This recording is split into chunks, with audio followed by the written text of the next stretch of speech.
Climate change का जो सबसे पहला करेक्टरिस्टिक है वो यही है कि इवेंट्स जो हैं वो कम होते जा रहे हैं फ्रीक्वेंसी में, जब उनकी इंटेंसिटी बढ़ती जा रही है। आप सर्दियों का जिक्र कर रही हैं, जैसे इसको हम जुमरात की झड़ी कहते हैं, 7 दिन बारिशें चलती थी, पुराने कल्चर में भी हमारे ये मतलब कि मौजूद है।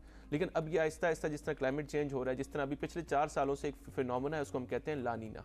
लानीना विंटर्स में होता है, जब पैसिफिक ओशंस जो होता है उसमें टेम्परेचर्स मामूल से कम होते हैं, तो हमारे पास विंटर्स रेंज जो होती हैं या विंटर स्टॉर्म्स होते हैं वो काफ़ी कम हो जाते हैं। तो उसमें होते तो कम है, लेकिन एक इवेंट ऐसा आएगा जिसमें इकोसिस्टम काफ़ी ज़्यादा तबाह हो सकता है। अच्छा, और इज दैट सो कि अगर सपोज पहले बारिशें हो ही नहीं रही हैं, लेकिन अगर एक या पहली ही बारिश आएगी तो वो इतनी तेज़ आती है कि वही इतनी तबाही मचा के चली जाती है। सो इज दैट सो कि मतलब होती पहले नहीं है, जब होती है तो बहुत तेज़ होती है?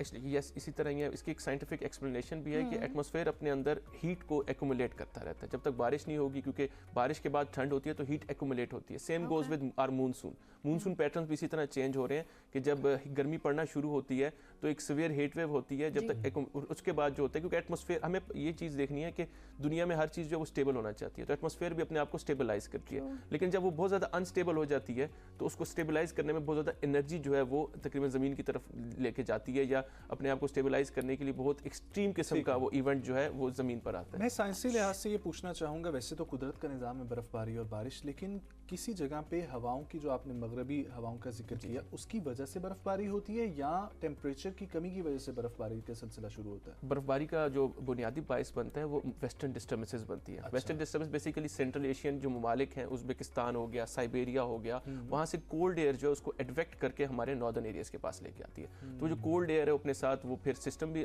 बर्फबारी भी लेके आती है और ठंड भी लेके आती है।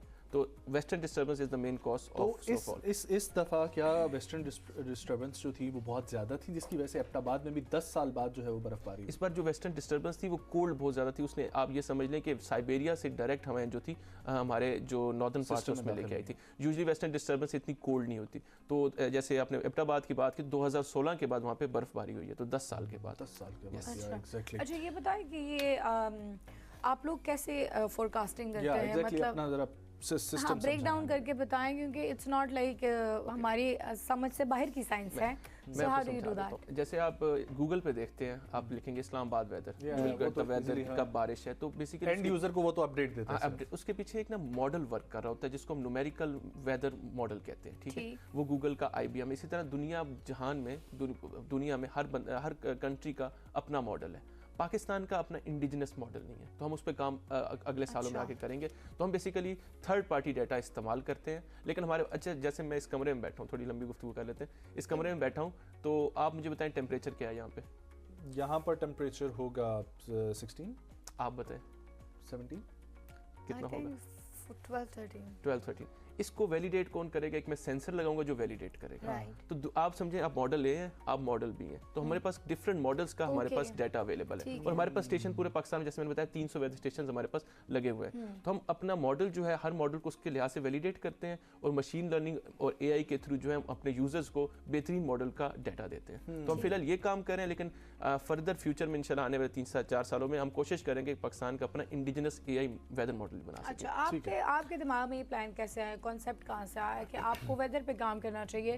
क्योंकि प्रोफेशन तो चूज करने के लिए आपके पास उस वक्त बहुत थे, बट व्हाई, यू नो, क्या फोरकास्टिंग? मेरे साथ टीम है हमारी और हम लोग बड़े पैशनेट लोग हैं। हम बेसिकली पूरी कम्युनिटी को प्रेजेंट, आपको पता है पाकिस्तान में वेदर कम्युनिटी है बहुत बड़ी, जो कि ऑनलाइन कनेक्टेड है, और लोग मतलब, क्योंकि मेरे ख्याल से हर बंदे के अंदर एक वेदर मैन या वेदर वुमेन एग्जिस्ट करती है। तो हम इस तरह के लोग थे, और फिर आहिस्ता आहिस्ता ये जर्नी चलती गई। हमने डॉक्टर हनीफ का, जैसे मैंने जिक्र किया, वो हमारे साथ आए, तो हमने फिर इन्वेस्टमेंट भी आती गई, तो हमने इसको आगे लेके जाते हैं। अच्छा, अभी आपने थोड़ी देर पहले AI का जिक्र किया। AI तो अभी हालिया सूरत हाल में आया है, लेकिन AI से पहले जब नहीं होता था तब भी वेदर अपडेट्स तो होती थी। सो क्या डिफरेंस आया है? जैसे मैंने आपको बताया था गूगल मॉडल का, तो एक 2 किस्म के वेदर मॉडल होते हैं। एक AI मॉडल होता है, एक न्यूमेरिकल वेदर मॉडल होता है, जो फिजिक्स के उसूलों पे कायम होता है। जैसे उसमें फिजिक्स की इक्वेशंस जो होती हैं वो रन हम करते हैं और हमें आउटपुट मिलता है। लेकिन AI के आने से ये है कि जो एक्सट्रीम इवेंट्स हैं, जैसे कि ये वाला एक्सट्रीम इवेंट होगा, कोई भी एक्सट्रीम इवेंट, उसको प्रिडिक्ट करना आसान हो गया, क्योंकि वो मशीन लर्निंग के थ्रू उस इवेंट को पिक करता रहता है। अगले आने वाले 72 घंटों में कौन कौन से इलाकों में बर्फबारी की पेशगोई है? तो अभी जो सिस्टम है मुल्क के नॉर्दर्न एरियाज़ में है, जैसे कि मरी गलियात में आज दिन में भी बर्फबारी होगी, लेकिन इंटेंस नहीं होगी। पहले बर्फ़ पड़ी है, इसके लिहाज से वो जाहिर बात है थोड़ा सा मसला होगा। बाकी बाबूसर वगैरह तो बंद है, नीलम वैली में होगी, मुजफ्फराबाद में होगी, नारायण कागान में, गिलगित बल्तिस्तान के तमाम इलाकों में, और ऊपर मालम जब्बा और कलाम के इलाकों में। तो उसके बाद ये सिस्टम रुक जाएगा, लेकिन मजीद सिस्टम इस महीने के आखिर में भी हैं और अगले महीने के शुरू में। तो ये सिस्टम जो है ना बारिशों के चलते रहेंगे। तो ये दौरानिया भी आप लोग इसी तरह इंडिकेट करते हैं जैसे आप लोग टेम्परेचर का बता रहे हैं कि मॉड्यूल काम करते हैं मॉडल ए मॉडल बी से आप लोग, तो ये जो इतने दिन चलेगा, इतना यहाँ इतनी शिद्दत इतनी आएगी, ये कैसे, ये भी ऐसी मॉडल्स के थ्रू होता है? मॉडल्स के थ्रू होता है, और इसमें एक और चीज़ होती है, ह्यूमन इंटरफेरेंस बहुत ज़रूरी होती है कि एक तजर्बा होता है इंसान का, कि इंसान एक मेट्रोलॉजिस्ट हमारे पास है, वो वेदर देख रहा है, क्योंकि मशीन या मॉडल जो है उसका एक लिमिटेशन है। एट द एंड से जो होती है वो ह्यूमन बीइंग की होती है। तुम्हारे पास एक्सपीरियंस मेट्रोलॉजिस्ट भी हैं जो कि इन चीज़ों को सारे एनालाइज करके फिर फोरकास्ट देते हैं। ठीक है, ये जो ब्लिज़र्ड जिसका आपने जिक्र किया, आगे आने वाले वक्त में कोई पाकिस्तान में इसकी पेशगोई है मुतवक्के? अब फिलहाल तो फिर जब हम अभी फरवरी में जाएंगे तो टेम्परेचर्स बढ़ जाएंगे, लेकिन इस तरह का ब्लिज़र्ड अभी एक्सपेक्टेड नहीं है। एक्सपेक्टेड नहीं, लेकिन फोरकास्ट चेंज होती है, क्योंकि लॉन्ग टर्म फोरकास्ट जो होती है उसकी वैलिडेशन थोड़ी कम हो सकती है। जिस तरह लीड टाइम बढ़ता है तो एक्यूरेसी कम होती जाती है। तो 7 से 10 दिनों में फिलहाल नहीं है। ठीक है दानिश साहब, मुझे ये समझाइएगा कि इस वक्त ये जो सारा सिस्टम हम ऑब्जर्व करते हैं, गर्मियों के अंदर गर्मी की शिद्दत में इजाफा है, सर्दियों के अंदर सर्दी की शिद्दत में इजाफा होता जा रहा है, खुश्क सर्दी बहुत अरसा इस साल रही है, ये तमाम तर जो मौसमियाती तब्दीली है ये नो डाउट क्लाइमेट की वजह से है, लेकिन इसके लिए अब हमें क्या किस तरीके से करने की ज़रूरत है, क्या काम करने की ज़रूरत है, क्योंकि फ्यूचर में आने वाले वक्त में ये मज़ीद जो है वो डिस्टर्ब होने के खदशात और ख़तरे जो है वो लाहक हैं।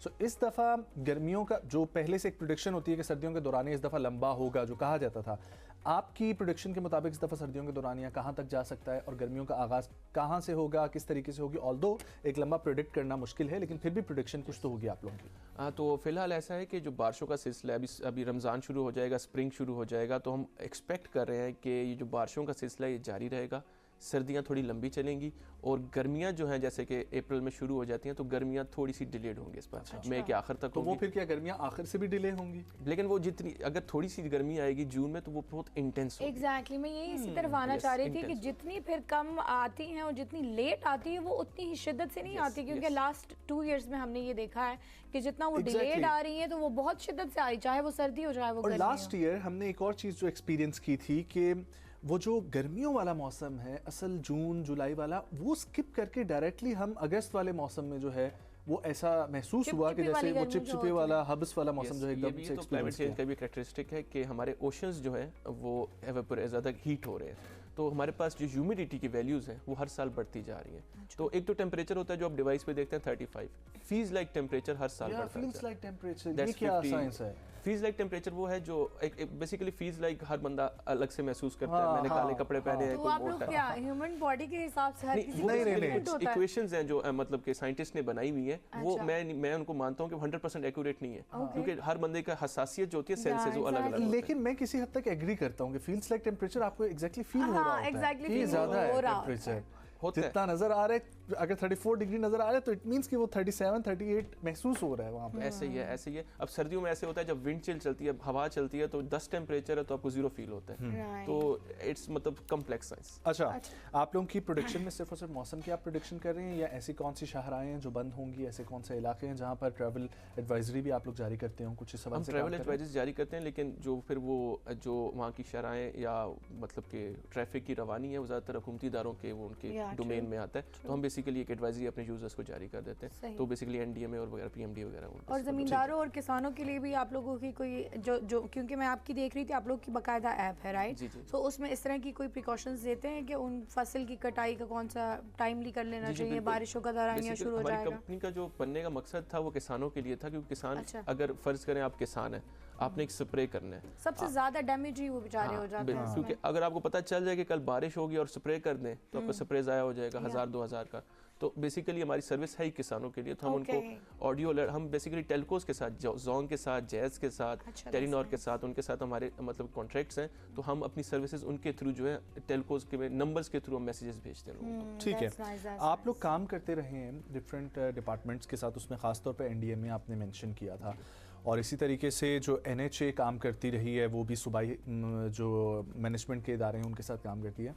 सो आपके मुताबिक एक प्राइवेट सेक्टर में आप काम कर रहे हो, गवर्नमेंट के साथ आपका इंटरेक्शन है, कैसी चेन ऑफ कमांड है और कैसा इंटरेक्शन आप लोगों का चलता है? आप लोगों की बात सुनी जाती है, आप लोग उनके साथ कैसे कोलैबोरेट करते हैं, क्या होता ली है? जाती हैं आप लोगों जी से? जी बिल्कुल ली जाती हैं। मतलब जो हमारे ओनर्स हैं, मतलब हुकूमती इदारे के जो लोग हैं वो काफ़ी मतलब वेलकमिंग हैं और काम हमारे साथ करते भी हैं।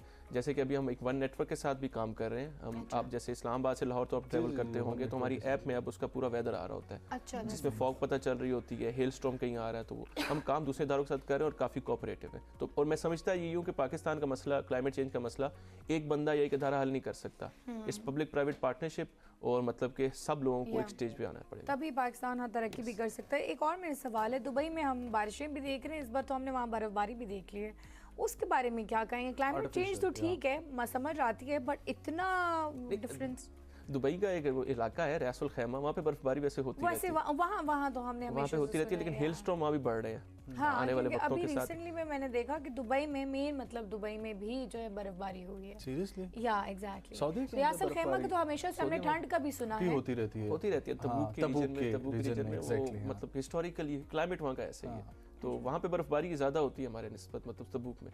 अच्छा। क्योंकि मैं बताता हूँ, क्योंकि जो मैंने बताया था नॉर्थ पोल से हवाएं नीचे आती हैं, ठीक है, तो तबूक Red जो है Sea के आसपास हाँ तबूक बेसिकली मेडिटेरियन के पास है, तो उनके पास ना कुछ हमारे पास पहाड़ है ऊपर नॉर्थ में। अगर फर्ज करें इस्लामाबाद के नॉर्थ में पहाड़ ना होते ना, तो हमारा वेदर कोयटा की तरह होता, ठंडा, ठीक है। ये पहाड़ हमारी सर्दी रोक लेते हैं, अच्छा। लेकिन और ये मानसून भी फिर रोकते हैं ना, अगर ये ना होते तो मानसून भी ना होता फिर। अच्छा अच्छा। तो इट्स मतलब ये ज्योग्राफी जो है काफी डायनामिक्स को गवर्न करती और है। कोयटा की क्या सूरत हाल है? कोयटा में अभी बर्फबारी रात को हुई है, 3-4 इंच हुई है, तो अभी मजीद बर्फबारी होगी इस महीने का। और हमें कोयटा की पिछले वजह क्या है कि वहाँ पर गर्मी आती है? अब देखें, ये ज़रा समझाइएगा हमें कि गिलगित बल्तिस्तान में गर्मी उस तरीके से नहीं आती, ठीक है, और वहाँ पर बर्फबारी भी होती है, लेकिन कोयटा के अंदर गर्मी जब आती है तो गर्मी की भी शिद्दत ज़्यादा होती ग्रीनरी है। कम है या क्या वजह? अच्छा, कोयटा का जो क्लाइमेट है बेसिकली वो दोनों एक्सट्रीम क्लाइमेट है। कोयटा हो गया, ईरान का रीजन हो गया, तफ्तान वगैरह या पूरा मिडल ईस्ट हो गया, ये इस रीजन पे है जहाँ पे सन का एंगल जो है वो काफ़ी मतलब कि मैटर करता है गर्मी के लिहाज से,